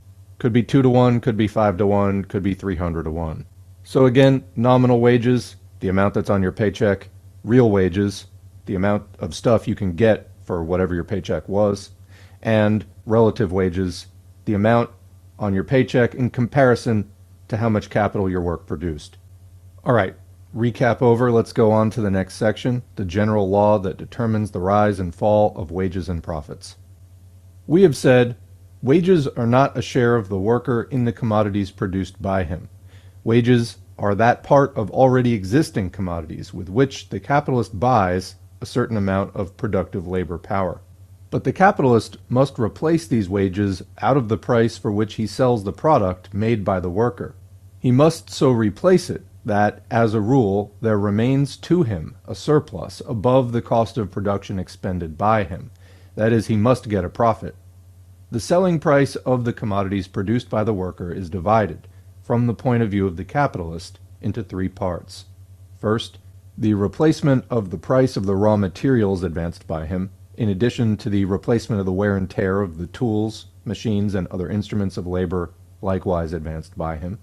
Second, the replacement of the wages advanced. And third, the surplus leftover, i.e. the profit of the capitalist. While the first part merely replaces previously existing values, it is evident that the replacement of the wages and the surplus, or the profit of capital, are as a whole taken out of the new value, which is produced by the labor of the worker and added to the raw materials. And in this sense, we can view wages as well as profit for the purpose of comparing them with each other as shares in the product of the worker. Real wages may remain the same. They may even rise. Nevertheless, the relative wages may fall. Comment. So again, real wages, the actual dollar amount per hour. Relative wages is the relationship of that dollar amount to the profit of the capitalist. Continuing. Let us suppose, for instance, that all means of subsistence have fallen 2/3 in price, while the day's wages have fallen but 1/3, for example, from 3 to 2 shillings. Although the worker can now get a greater amount of commodities with these 2 shillings than he formerly did with 3 shillings, yet his wages have decreased in proportion to the gain of the capitalist. The profit of the capitalist, the manufacturers, for instance, has increased 1 shilling, which means that for a smaller amount of exchange values, which he pays to the worker, the latter must produce a greater amount of exchange values than before. Comment. So before we go on, I'm going to just kind of try to illustrate this example a little bit more clearly in case anybody's having trouble. So Marx says that in this example, the means of subsistence have fallen 2/3 in price. So what does that mean? It means that something that used to cost 30 cents now costs 10 cents. And the wages have fallen by 1/3. That means that everybody who used to get paid $1 now gets 67 cents. So the good news for the worker is that although the amount on the paycheck dropped, you can actually get double the stuff that you used to, right? Because let's say a meal cost 30 cents and you were getting paid $1. Well, you could basically buy 3 meals and have a little left over with your day's wages. Now, even though you're getting paid less, 67 cents, meals are 10 cents. So you can get 6 of them with your day's wages. Great. What's different though? The capitalist kept the 33 cents by which your paycheck dropped. Like it didn't just vanish into the atmosphere. The capitalist kept it. So let's say that before your share was $1, and again that dropped to 67 cents, and the capitalist's previous share was $2. Well, now it's 2.33. So that changes the ratio from 1 to 2, worker to capitalist, to 2 to 7, basically in between 1/3 and 1/4. Or let's even say that it did get lost in the atmosphere somewhere. I don't know. The capitalist, it fell between some cracks and it's gone. 67 cents to 2 is still a different ratio than 1 to 2. It's actually 1/3. So what does this mean? Let's go back to Marx, continuing. The share of capital in proportion to the share of labor has risen.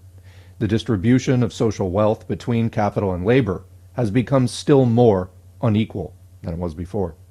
The capitalist commands a greater amount of labor with the same amount of capital.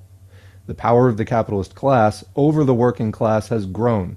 The social position of the worker has become worse, has been forced down still another degree below that of the capitalist compared to what it was before. What then is the general law that determines the rise and fall of wages and profit in their reciprocal relation? They stand in inverse proportion to each other. The share of capital, aka profit, increases in the same proportion in which the share of labor, aka wages, falls, and vice versa. Profit rises in the same degree in which wages fall. Profit falls in the same degree in which wages rise. It might be argued, perhaps, that the capitalist class can gain by an advantageous exchange of his products with other capitalists, by a rise in the demand for his commodities, whether in consequence of the opening up of new markets, or in consequence of temporarily increased demands in the old market, and so on. That the profit of the capitalist, therefore, may be multiplied by taking advantage of other capitalists, independently of the rise and fall of wages, of the exchange value of labor power, or that the profit of the capitalist may also rise through improvements in the instruments of labor, new applications of the forces of nature, and so on. But in the first place, it must be admitted that the result remains the same, although brought about in an opposite manner. Profit, indeed, has not risen because wages have fallen, but wages have fallen because profit has risen. With the same amount of another man's labor, the capitalist has bought a larger amount of exchange values without having paid more for the labor on that account, i.e., the work is paid for less in proportion to the net gain which it yields to the capitalist. In the second place, it must be borne in mind that, despite the fluctuations in the prices of commodities, the average price of every commodity, the proportion in which it exchanges for other commodities, is determined by its cost of production. The acts of overreaching and taking advantage of one another within the capitalist ranks necessarily equalize themselves. The improvements of machinery, the new applications of the forces of nature in the service of production, make it possible to produce in a given amount of time, with the same amount of labor and capital, a larger amount of products, but in no wise a larger amount of exchange values. If, by the use of the spinning machine, I can furnish twice as much yarn in an hour as before its invention, for instance, 100 pounds instead of 50 pounds, in the long run, I receive back, in exchange for this 100 pounds, no more commodities than I did before for 50, because the cost of production has fallen by 1/2, or because I can furnish double the product at the same cost. So commenting, Marx is calling back there from an earlier part that the average price of every commodity is determined by its cost of production. Therefore, as the cost of producing something becomes cheaper, the price of that thing on the market also drops.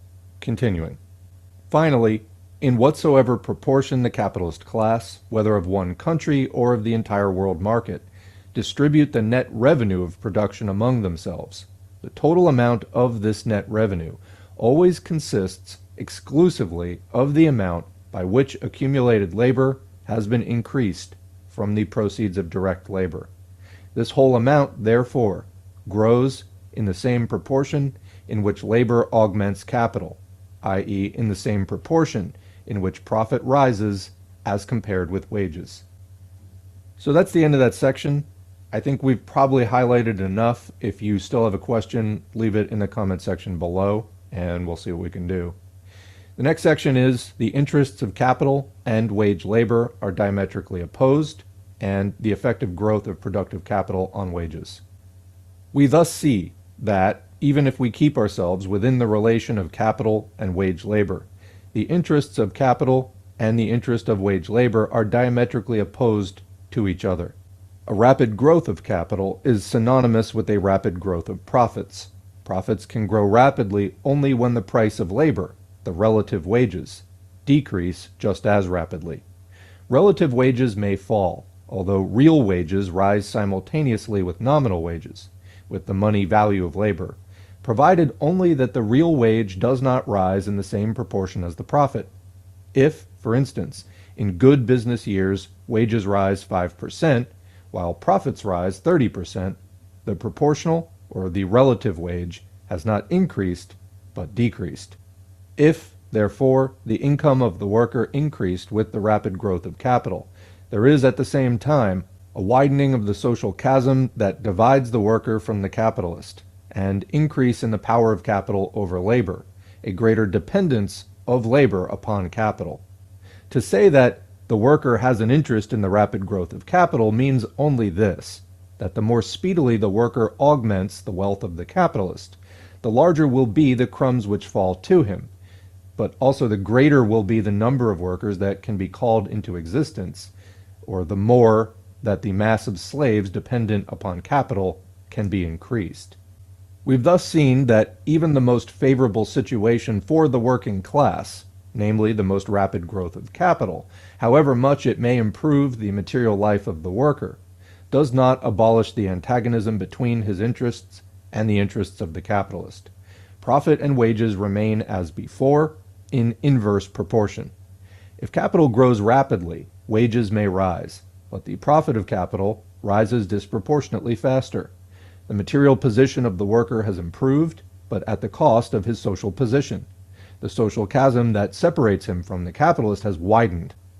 Finally, to say that the most favorable condition for wage labor is the fastest possible growth of productive capital is the same as to say the quicker the working class multiplies and augments the power inimical to it, the wealth of another which lords over that class, the more favorable will be the conditions under which it will be permitted to toil anew at the multiplication of bourgeois wealth, at the enlargement of the power of capital, content thus to forge for itself the golden chains by which the bourgeoisie drags it in its train. Growth of productive capital and rise of wages, are they really so indissolubly united as the bourgeois economists maintain? We must not believe their mere words. We dare not believe them, even when they claim that the fatter capital is, the more will its slave be pampered. The bourgeoisie is too much enlightened.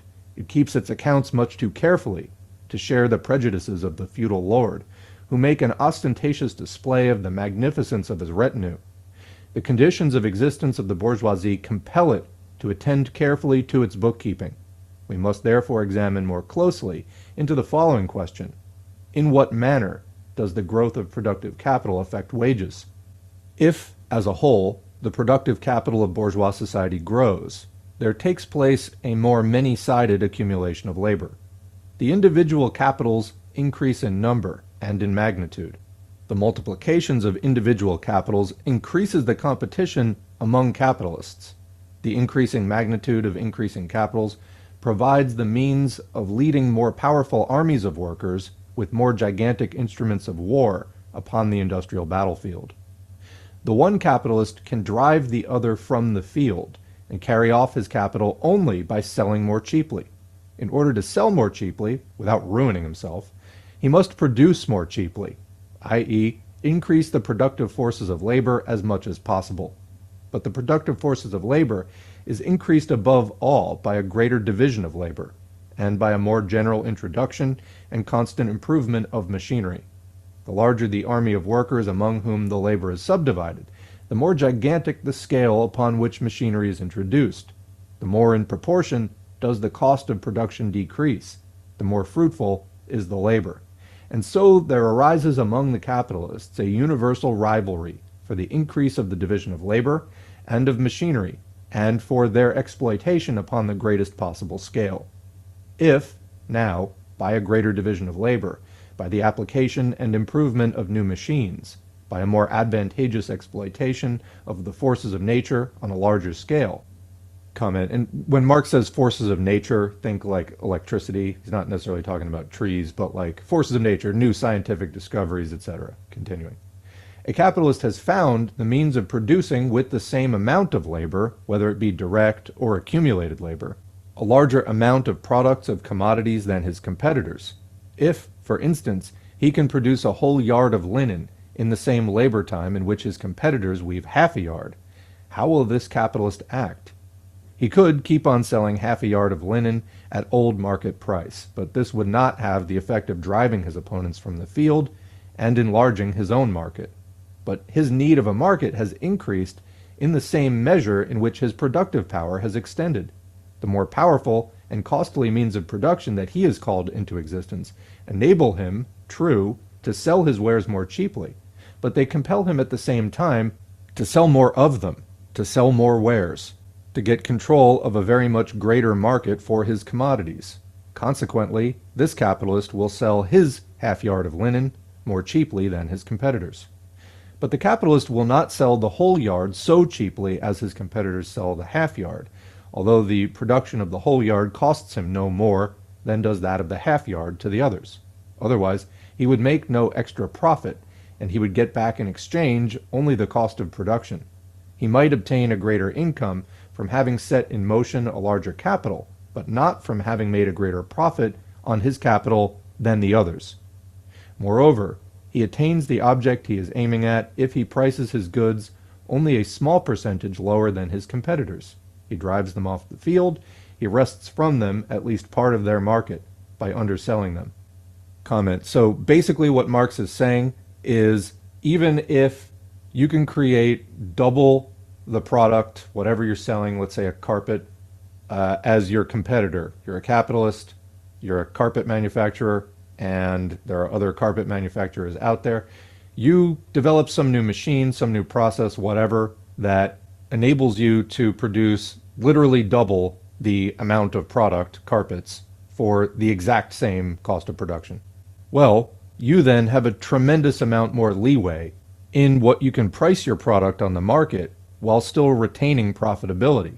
And all you have to do to beat your competitors is lower your price 10%, 20%, whatever your competitors can't compete with. It doesn't have to be the full amount that you increased your productivity by. It just has to be enough that they can't keep up. Great, you're likely to win. But wait, didn't Marx say in the beginning, and we just recalled it in the last section, that the price of a commodity is the cost of production? Yes, but that is an average. As Marx said, it fluctuates, sometimes over, sometimes under, and he's about to get to that now, so continuing. And finally, let us remember that the current price always stands either above or below the cost of production, according as the sale of a commodity takes place in the favorable or unfavorable period of the industry. According as the market price of the yard of linen stands above or below its former cost of production, will the percentage vary at which the capitalist who has made use of the new and more faithful means of production sell above his real cost of production. But the privilege of our capitalist is not of long duration. Other competing capitalists introduce the same machines, the same division of labor, and introduce them upon the same or even upon a greater scale. And finally, this introduction becomes so universal that the price of the linen is lowered not only below its old, but even below its new cost of production. The capitalists therefore find themselves, in their mutual relations, in the same situation in which they were before the introduction of the new means of production. And if they are, by these means, enabled to offer double the product at the old price, they're now forced to furnish double the product for less than the old price. Having arrived at the new point, the new cost of production, the battle for supremacy in the market has to be fought out anew, given more division of labor and more machinery, and there results a greater scale upon which division of labor and machinery are exploited, and competition again brings the same reaction against this result. So that's the end of that section. I think that that's pretty clear. So basically there are good times to be in any given industry, and then there are times when basically everybody's using the same technology and the competition is pretty stiff between, oh, somebody just developed a new method of, that revolutionizes the field. We're making carpet at, double the volume for the same price. Well, really good temporarily for the person who figured that out, but eventually everybody else is going to catch on and catch up, and they're going to sell their products for a little bit less than that other guy who, remember, your carpet, you were just selling like 10% less than the others, but they still couldn't keep up. Well, you still had all that leeway. Well, now your competitors using your technology are going to eat into that leeway. They're going to undercut you, and then you'll have a price war and it'll go down, and eventually, as Marx says, you're back at the same situation where productivity went up and prices went down. They're now way lower than they were originally, but all the capitalists are in the same relative position to each other. You no longer have that advantage. So now we're at the last section, the effect of capitalist competition on the capitalist class, the middle class, and the working class. So we just described a process of competition. What are the effects on society, particularly these three classes? We thus see how the method of production and the means of production are constantly enlarged, revolutionized, how division of labor necessarily draws after it greater division of labor, the employment of machinery, greater employment of machinery, work upon a large scale, work upon a still greater scale. This is the law that continually throws capitalist production out of its old ruts and compels capital to strain ever more the productive forces of labor for the very reason that it has already strained them. The law that grants it no respite and constantly shouts in its ear, "March, march." This is no other law than that which, within the periodical fluctuations of commerce, necessarily adjusts the price of a commodity to its cost of production. No matter how powerful the means of production which a capitalist may bring into the field, competition will make their adoption general, meaning eventually everyone in the field is going to wind up using that innovation. And from the moment that they have been generally adopted, the sole result of the greater productiveness of his capital will be that he must furnish at the same price 10, 20, or 100 times as much product as before. But since he must find a market for perhaps 1,000 times as much, in order to outweigh the lower selling price by the greater quantity of the sale, since now a more extensive sale is necessary, not only to gain a greater profit, but also in order to replace the cost of production, the instrument of production itself grows always more costly, as we've seen, and since this more extensive sale has become a question of life and death not only for him, but also for his rivals, the old struggle must begin again, and it is all the more violent the more powerful the means of production already invented are. The division of labor and the application of machinery will therefore take a fresh start, and upon an even greater scale. Whatever be the power of the means of production which are employed, competition seeks to rob capital of the golden fruits of this power by reducing the price of commodities to the cost of production. In the same measure in which production is cheapened, i.e., in the same measure in which more can be produced with the same amount of labor, it compels by a law which is irresistible a still greater cheapening of production, the sale of ever greater masses of product for smaller prices. Thus, the capitalist will have gained nothing more by his efforts than the obligation to furnish a greater product in the same labor time. In a word, more difficult conditions for the profitable employment of his capital.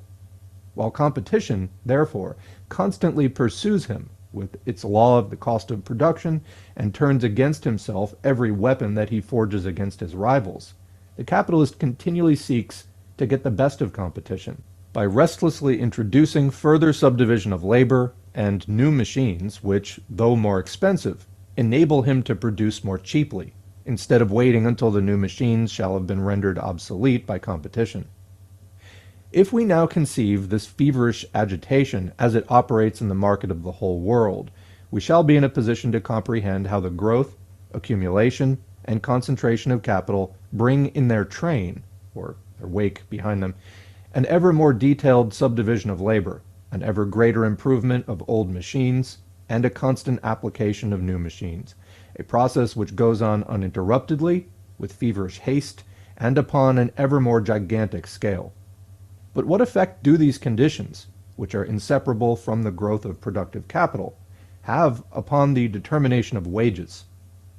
The greater division of labor enables one laborer to accomplish the work of 5, 10, or 20 laborers. It therefore increases competition among the laborers, 5-fold, 10-fold, or 20-fold. The laborers compete not by selling themselves one cheaper than the other, but also by doing the work of 5, 10, or 20, and they're forced to compete in this manner by the division of labor, which is introduced and steadily improved by capital.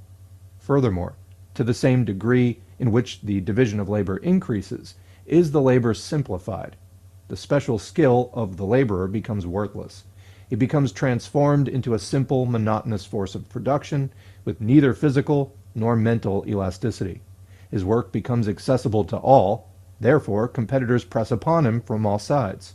Moreover, it must be remembered that the more simple, the more easily learned the work is, so much the less is its cost to production, the expense of its acquisition, and so much the lower must the wages sink. For, like the price of any other commodity, they're determined by the cost of production. Therefore, in the same manner in which labor becomes more unsatisfactory, more repulsive, do competition increase and wages decrease. The laborer seeks to maintain the total of his wages for a given time by performing more labor, either by working a greater number of hours or by accomplishing more in the same number of hours. Thus, urged on by want, he himself multiplies the disastrous effects of division of labor. The result is, the more he works, the less wages he receives, and for this simple reason, the more he works, the more he competes against his fellow workmen, the more he compels them to compete against him, and to offer themselves on the same wretched conditions as he does, so that, in the last analysis, he competes against himself as a member of the working class. Machinery produces the same effects, but upon a much larger scale. It supplants skilled laborers by unskilled, men by women, adults by children. Where newly introduced, it throws workers upon the streets in great masses, and as it becomes more highly developed and more productive, it discards them in additional, though smaller, numbers. We have hastily sketched in broad outlines this industrial war of capitalists among themselves. The war has the peculiarity that the battles in it are won less by recruiting than by discharging the army of workers. The generals, i.e. the capitalists, vie with one another as to who can discharge the greatest number of industrial soldiers. The economists tell us, to be sure, that those laborers who have been rendered superfluous by machinery will find new venues of employment. They dare not assert directly that the same laborers that have been discharged find situations in new branches of labor. Facts cry out too loudly against this lie. Strictly speaking, they only maintain that new means of employment will be found for other sections of the working class. For example, for that portion of the young generation of laborers who were about to enter upon that branch of industry which had just been abolished. Of course, this is a great satisfaction to the disabled laborers. There will be no lack of fresh, exploitable blood and muscle for the capitalists. The dead may bury their dead. This consolation seems to be intended more for the comfort of the capitalists themselves than their laborers. If the whole class of the wage laborer were to be annihilated by machinery, how terrible that would be for capital, which, without wage labor, ceases to be capital.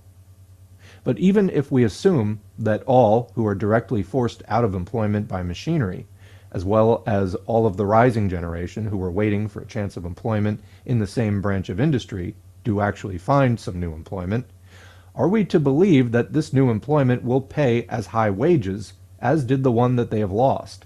If it did, it would be in contradiction to the laws of political economy. We have seen how modern industry always tends to the substitution of the simpler and more subordinate employments for the higher and more complex ones. How then could a mass of workers thrown out of one branch of industry by machinery find refuge in another branch unless they were to be paid more poorly? An exception to the law has been adduced, namely the workers who are employed in the manufacture of machinery itself. As soon as there is in industry a greater demand for and a greater consumption of machinery, it is said that the number of machines must necessarily increase. Consequently also, the manufacture of machines.